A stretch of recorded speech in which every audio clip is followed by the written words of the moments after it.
Tonight on 30 Minutes. Saluting sacrifices. Americans have long supported the notion to end the war in Afghanistan, but how it was done comes without consensus. Now those who risked their lives on the battlefield to preserve the red, white, and blue are left wondering if their sacrifices were made in vain. They saw, hey, I lost a couple buddies over there, and they have that thought of, was it worth it? Was it worth these 20 years of pain and agony and death to just pull out and so rapidly? It was a forgotten war 16 years ago, and it was certainly forgotten until people turned on their television and saw the debacle of our withdrawal. Beyond barriers, for formerly incarcerated people, the challenges can begin well before their arrest. And once people get caught in the criminal justice system, it's hard to get out and stay out as they face the obstacles of reentry. Yes, this is my record. Yes, this is my story. But give me a chance and I'll show you what I can do. They say, get a job, that's the right thing to do. Get some housing, that's the right thing to do. But whenever you go apply for a job and check a box, they don't call you back. Sideline Struggle. For college athletes, the glamour of live sports isn't as simple as it seems. Meeting expectations of fans, coaches, and professors can put the world on their shoulders as they struggle to stay mentally well. We play the sport because it's a way out of a life that a lot of people don't want to live. And, of course, there's mental health struggles that come with all those things. We often put what we need on the back burner to show up as, the best athlete we can be, but we can't really show up as the best athlete if we're tired and exhausted and we're not tending to our mental health. I'm Rundle. I'm Ashlyn, DeLoughy. And I'm Tellier, Lundquist. Those stories tonight on 30 Minutes.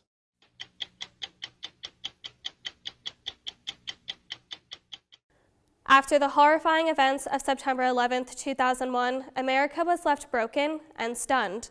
Over 81,000 Americans responded by enlisting in the ranks of active duty service, with another nearly 73,000 joining the reserves the next year. Over the next 2 decades, over 2 million Americans served in Afghanistan. That is until this year, when military forces withdrew. The withdrawal began in May. By early July, the situation on the ground rapidly deteriorated. As we never forget the day that dramatically changed America's destiny, 30 Minutes takes a look at those impacted by the war in Afghanistan. Veterans now left with the challenge of having their sacrifices remembered as they begin to move forward.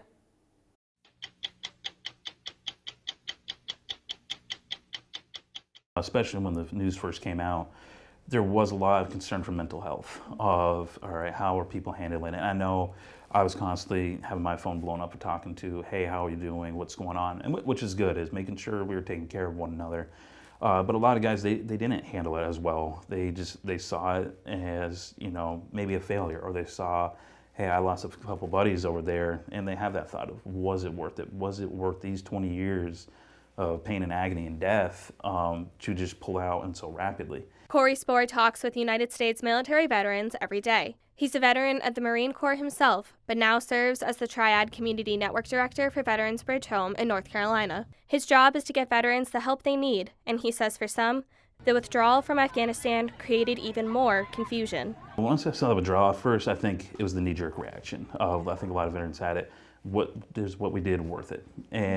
But honestly, that did not last long. It was very brief because I've always felt everything we did was worth it. It was not in vain. Spohr's first deployment with the Marine Corps was to Afghanistan in 2010. The last time he was there was 2012, over halfway through the 20-year war. Recent polling shows Americans have long supported ending the war in Afghanistan. Opinions on how it was carried out tell a different story. President Joe Biden announced he was withdrawing military forces from Afghanistan a few months after taking office as the nation neared the 20th anniversary of September 11th. I'm now the 4th United States president to preside over American troop presence in Afghanistan. 2 Republicans, 2 Democrats. I will not pass this responsibility on to a 5th. The withdrawal began in May, and President Biden eventually set its deadline as August 31st. For Joe, a current member of the U.S. Army Reserves, he says he doubted the withdrawal would actually happen when he heard Biden's announcement. I don't know if it was the right or wrong time to do it. I just know we've been over there so long, something had to give. So, I mean, he did it. He's the first person that did it, so I give him that, He actually got the troops out like he said he would. Joe wanted to remain anonymous due to his active military member status. so we've distorted his voice and are using a different name. His family has military roots, and he joined the service when he was 18 years old. What was your calling then, I wonder, to start that young? It was mainly kind of my feelings about 9/11 and, seeing all those people, die, and kind of maybe wanting to go and try to do something, help the country out. He served in Afghanistan for almost a year, leaving in 2016. You're going somewhere, knowingly and willingly that you could be killed. So I looked at it as like a game show. As long as I go over there and survive and lose an arm or a finger or a leg, if I come back, then that's tax-free money and I've won the game show. He says he was deeply shocked when the Afghan army fell to the Taliban in only 7 days. But when he thinks about it, he's not sure how else it would have ended. In November, the Pentagon confirmed nearly 450 American citizens are still on the ground in Afghanistan, more than double the amount defense officials previously claimed. There are still people. I know of a former teammate of my dad's from Afghanistan, a former Green Beret, who right now is trying to get out some interpreters that worked with my dad. Nick Oxner's father, Sergeant First Class James Oxner, was killed 16 years ago serving in Afghanistan. He says it would have been tough for anyone with a connection to the war to watch the withdrawal play out the way it did. It is absolutely unacceptable that there are people who risk their lives defending our freedom who are still in danger in Afghanistan because we didn't do what we said we would, and that was bring them to America, keep them safe, and protect them. Sergeant Oxner was killed on duty as a Green Beret during his 4th tour in Afghanistan. Nick says it was his dream to serve. He loved the Afghan people. He loved fighting for the Afghan people. He loved getting to know the Afghan people. And he thought the mission of fighting in Afghanistan was one worth dying for. Spoor also always considered joining the military when he was growing up.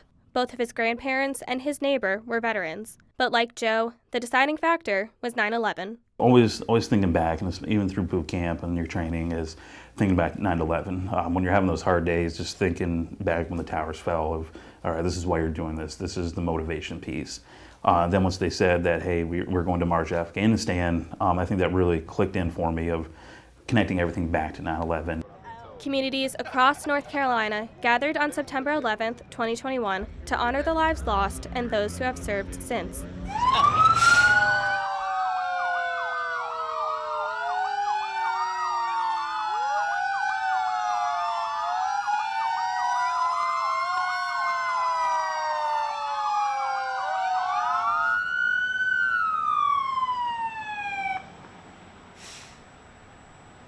At a memorial in Pittsboro, North Carolina, a town with just over 4,000 residents, we found Bill Crawford.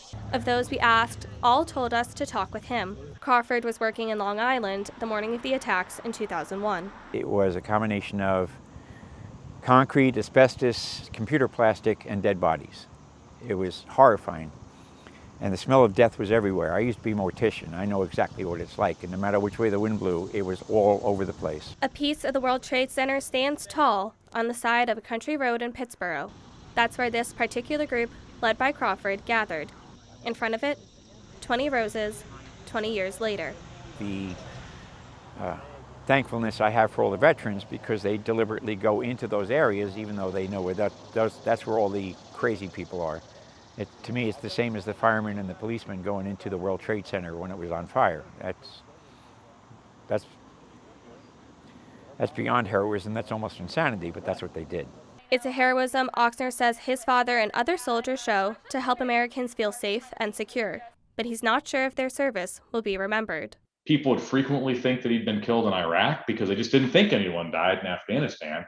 It was a forgotten war 16 years ago, and it was certainly forgotten until people turned on their television and saw the debacle of our withdrawal this year. I just wonder what that makes you feel when you hear people talk about maybe not caring because it doesn't impact them directly. Yeah, well, it's easy to not pay attention to things that don't impact you, right? Now, intelligence agencies believe the Islamic State in Afghanistan could develop the capability to attack the United States in as little as 6 months. The stark warning is the latest reminder of the remaining danger. It's kind of like a bittersweet ending. It's not the ending I wanted. We all wanted a better ending and whatnot, especially all the blood, sweat, and tears went into helping them out to get their military up and going. And bittersweet ending sucks, but nothing I can do. According to the State Department's latest tally, the U.S. government has already evacuated an additional 470 Americans after President Biden's August 31st deadline. Separately, U.S. veterans and other private groups have evacuated hundreds more. What does this mean now for your military service in the future? Does this impact the way that you view military service at this point? No, I mean, anything can happen. There's always going to be a conflict. There's always going to be a war. World peace is a nice idea. I wish there could be world peace. But a reality of it, it probably won't happen. Spohr says it's hard to know if the overall mission of Afghanistan was completed, but he says his personal one was. As America moves forward, Spohr has found his way back to service through the Veterans Bridge Home.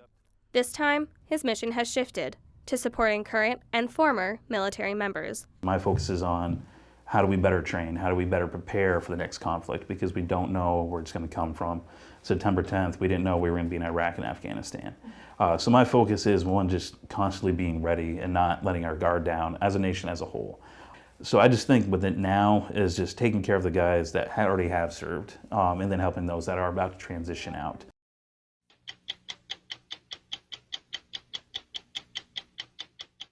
In a win for voting rights, the North Carolina Superior Court restored the right to vote for people released from prison after serving a felony sentence. This win, however, was short-lived. The victory for voting rights on August 23rd was ended by the state Supreme Court just 12 days later. But voting isn't the only barrier. Finding work, managing expenses, and receiving an education are just some of the barriers to re-entry. 30 Minutes takes a look at how difficult it is to stay out of the criminal justice system once a person gets inside, and what rights they have once they leave.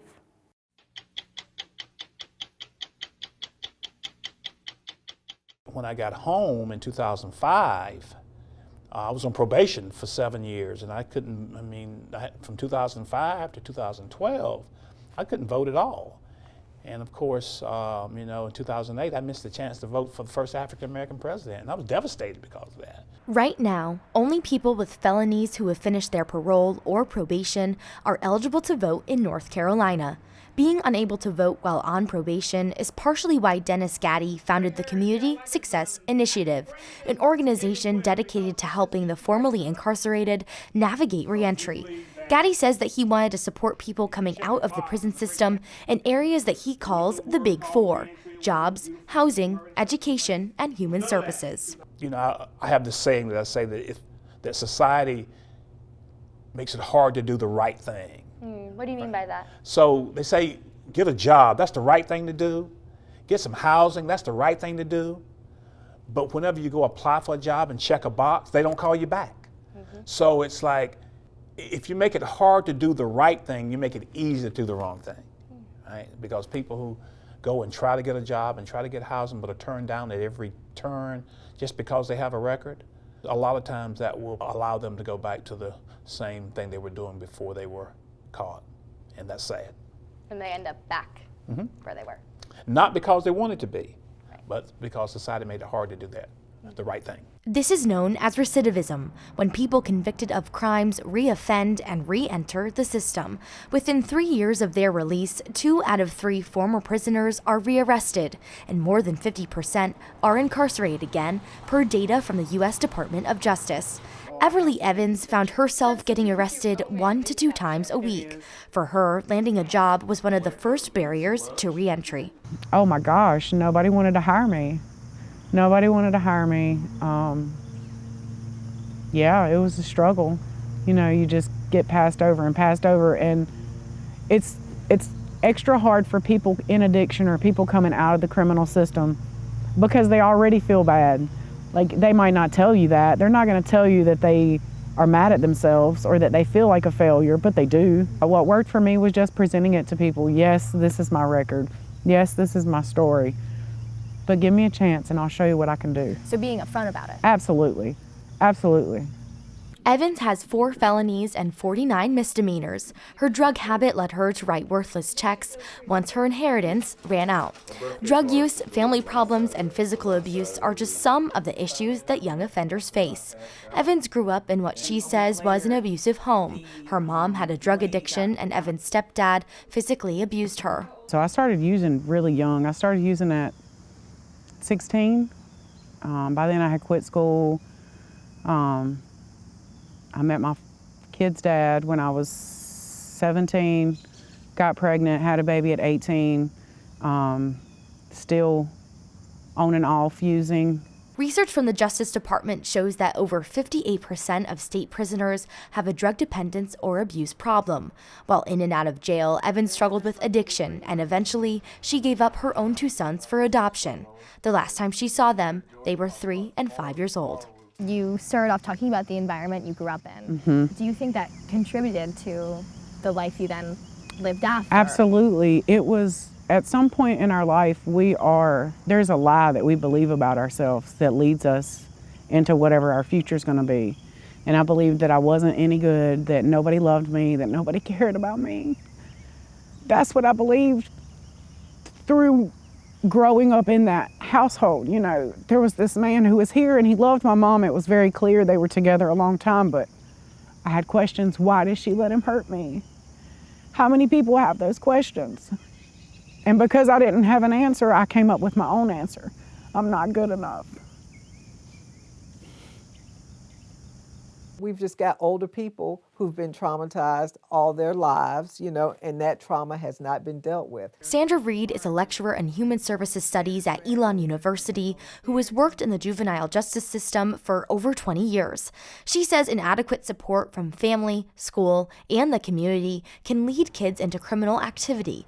But Reed says it's the continued lack of support that often leads to additional arrests, leaving people caught in the system. We give them certain conditions. They can't meet those conditions. Then they are imprisoned for those. And then when they re-enter, it's that piece of transition. How do you help a person re-enter into society? And unfortunately, not so much for juveniles, but in the adult world, we have things in place, policies in place that do not allow that support. That lack of support is one reason why Phil Bowers created Sustainable Alamance, a nonprofit Christian rehabilitation program whose primary goal is to help men and women deal with the issues they face when returning home from incarceration. And you see a lot of people that come in and they just lost hope. How am I supposed to put all these things together when every detail is stacked against them? We say around here, a hopeless person is a dangerous person. They will survive. And for many of them, it's what got them in trouble to start with. Kivette Smith knows firsthand how difficult it is to adjust after incarceration. Smith spent the last 18 years in prison for trafficking cocaine. When he got out, the world had changed. People were different. The atmosphere was different. You know, every technology was advanced. When I left, the phone couldn't even take a picture. What was that adjustment like for you? You know, just being in this whole new world almost. It was fast. Because the world doesn't wait on you. So I had to adjust, you know, at immaculate speed. I imagine that was hard. Yeah, it is still hard. Smith has been out of prison for 8 months now. When he was released, he moved in with his mother and was introduced to Sustainable Alamance in hopes of finding a job. It's the people there that have helped Smith navigate employment, making the barriers to reentry a little easier. It's taught me that some people actually care. We live in a world that is not as caring as people think.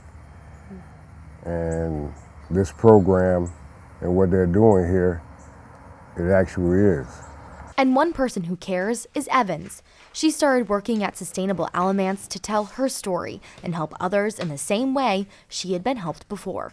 Evans says her own dysfunctional home life is why she didn't want to see other kids grow up the way she did. After Evans got clean, she began taking care of a 6-month-old named Jordan when a friend who was using drugs couldn't care for her anymore. Her mom came and my job one day with this little baby, and she said, "Hey, you want to go get high when you get off?" And I said, "I don't do that anymore, but I want to keep your baby. Can I love on your baby?" Because somebody did it for me. You know, somebody did it for me when I wouldn't do it, when I couldn't do it. So she started taking Jordan in on the weekends in hopes of giving the toddler a better life, particularly one out of prison.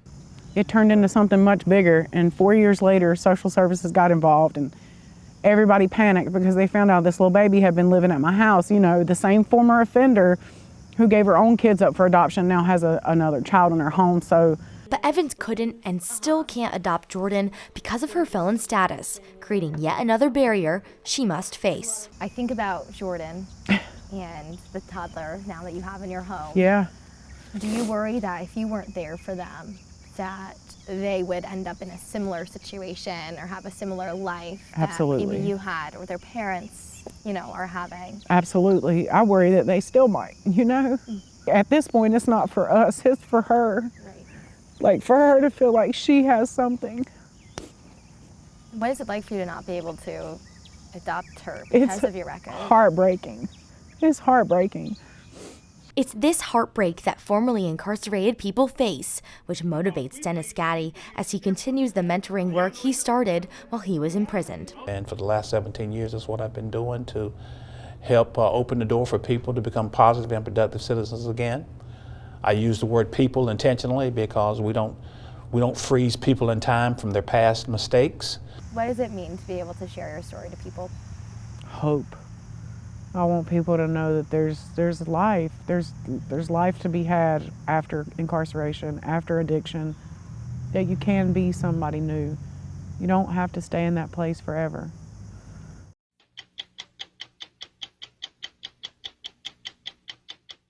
When many of us imagine college athletics, we see the bright lights and hear the dedicated chants of loving fans, see the glittering trophies and instant fame. What many of us don't get to see is the silent struggle athletes face behind the scenes as they fight to maintain grades, keep up their social lives, and find the time to sleep at night between grueling hours of practice and training. All the while, the shadow of greatness looms over their shoulders. This 30 Minutes, a movement pushing for young athletes and their well-being, is growing, but there is much work still to be done.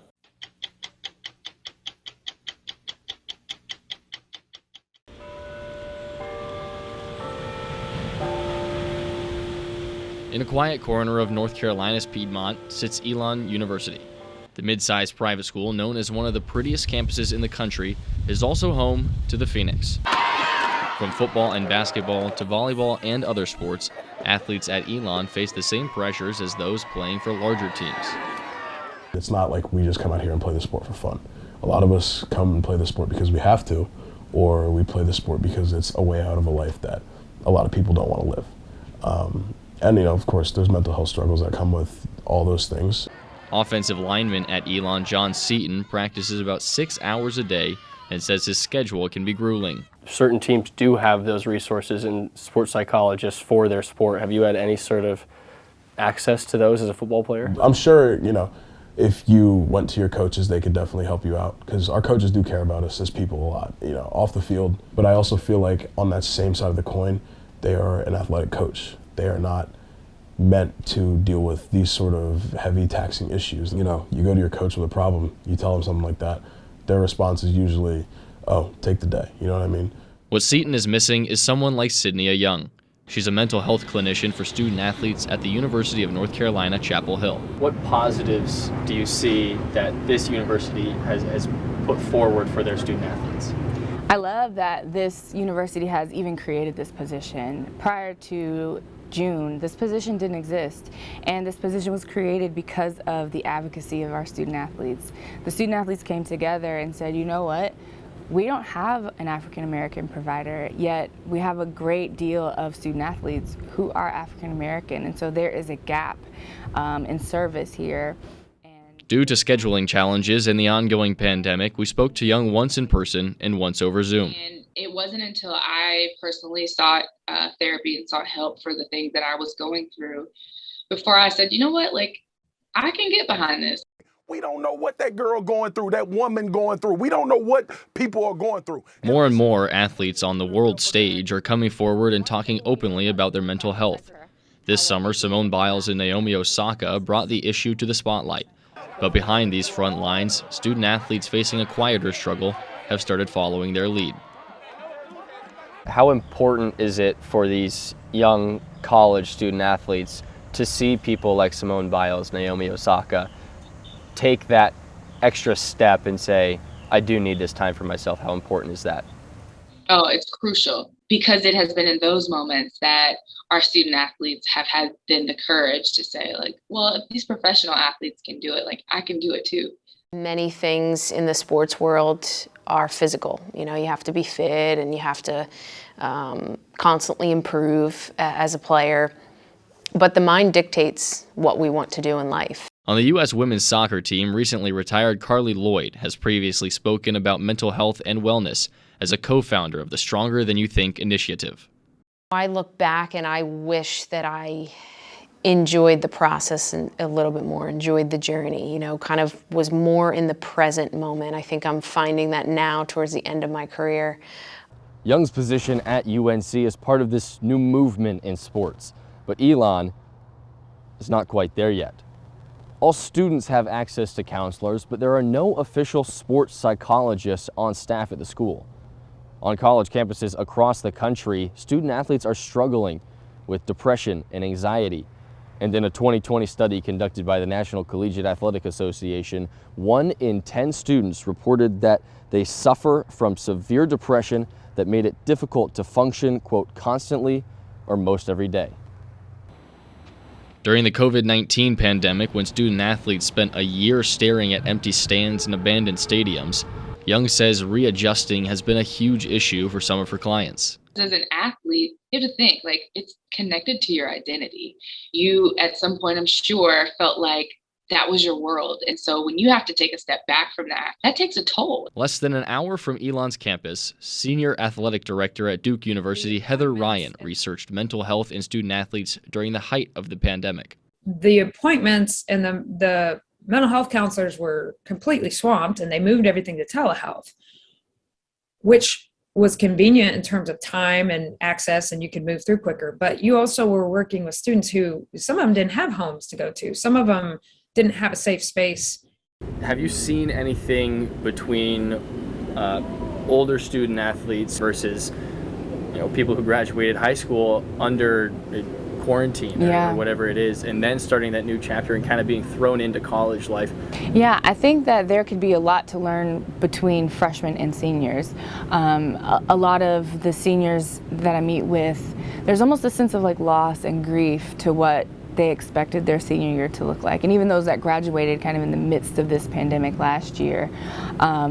Whereas our freshmen are coming in and they are kind of accustomed to functioning in a way that's a little bit more isolated. And so the challenges that I'm seeing between freshman students and seniors are a little bit different. Seton is also dealing with integrating into college life during a pandemic on top of other commitments. In his second year at Elon, he runs a clothing business as he maintains a large TikTok following on top of classes and football. Next up, we got the dudes who are too tired to speak. Let me tell you, this is me. Personally, I'm a walk-on, so I'm paying to go here, paying to do all this.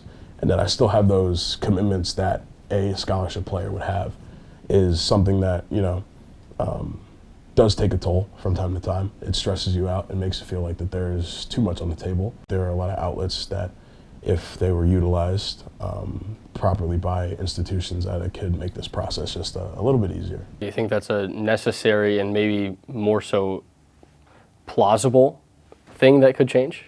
In a perfect world, there'd be X amount of sports psychologists for X amount of people. You'd be able to go talk to somebody whenever you need to. You'd be able to get an appointment whenever you could. Elon is a relatively small university, with just over 7,000 total students compared to 30,000 at UNC and 15,000 at Duke.